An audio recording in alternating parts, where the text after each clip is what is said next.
Hello, Dennis Falv, real estate broker, Remax Results. Thanks for joining me today. This is the first in a series of Ask Falv questions. I want to cover commonly asked, frequently asked questions pertaining to various aspects of the real estate business. Again, this is a takeoff of Ask Hal, the infamous sports writer. With all due respect to Hal, I'm going to follow his lead. The first question that I wanted to address today pertains to financing.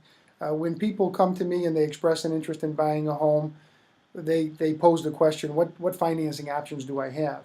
Of course, it really depends upon the profile of the buyer slash borrower.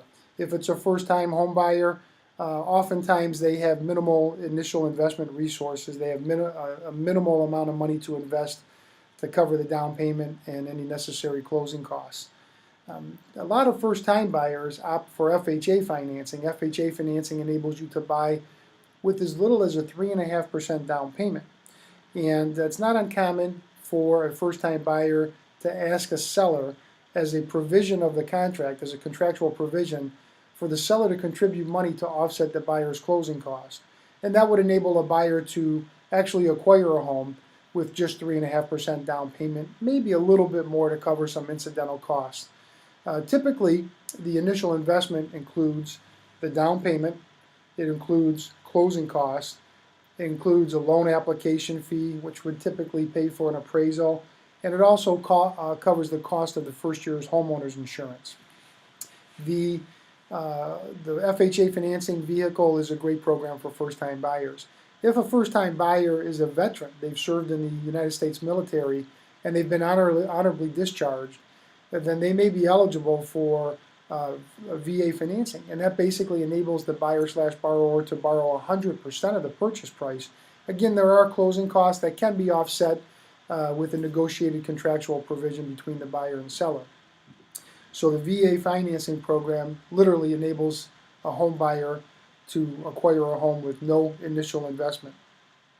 The alternatives would be conventional financing, which just means that it's not FHA, it's not VA, and conventional covers a wide variety of loan programs. One in particular, which is kind of unique, that's available in rural areas, is the USDA, United States Department of Agriculture. They have a couple different loan products that are available, one of which enables a buyer to buy with no down payment, 100% financing. But most conventional loan programs require a reasonable down payment, a minimum of 5%. And if a home buyer has less than 20% down payment, typically they're subject to a private mortgage insurance. So the private mortgage insurance would be added to the monthly principal and interest payment, along with homeowners insurance and real estate taxes in most cases. Depending upon, when I initially consult with a buyer and go through like a buyer orientation, I'll ask a lot of questions to ascertain what their resources are, what their profile may be, and then I'll direct them to a few different loan officers that offer programs, financing programs that I think would match up with their profile, with their circumstances. So there are a wide variety of lending programs that are available.